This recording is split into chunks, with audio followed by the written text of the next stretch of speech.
Anisan'ny mandeha moa amin'izao fotoana itenenana izao ny fiaonana eo amin'ny mpikambana ao anatin'ny teny mera-pirenena sy ny gouvernement ao anatin'ilay antsointsika hoe assemblée générale raha antsika miandalana ihany rehefa vonona ny sary no mahakasika an'izay vaovao izay fa anisan'ny nitondran'ny minisitry ny Atitany sy ny fitsinjaram-pahefana fanazavana tamin'ny andron'ny omaly ny mahakasika ny famerenana ny fifidianana solombavambahoaka amin'ireo distrika 4 voakasika izany eto Madagasikara toy izao ary ny fanazavana.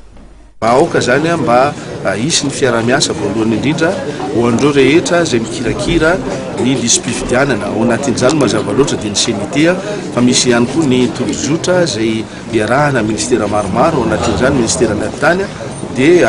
iangaviana zany nisy tena mpanjakana na toerana sy ny ratsamangaiky any rehetra mba hanao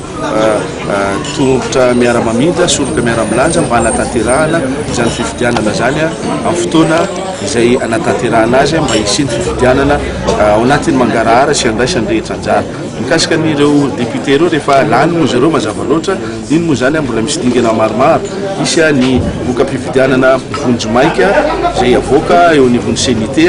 fa ny mamoaka ny voka-pifidianana raikitra zany dia ny eo anivon'ny CES rehefa fantatsika aorinan'izay moa zany ireo député ireo mazava loatra dia tsy maintsy hianaraka ny namany ao anatiny ao Tsimbazaza ary anjarana amin'izay fotoana zay misafidy ny mety groupe parlementaire zay tiany misafidiana amin'izay fotoana zay ankoatran'ireo zay efa fantatra fa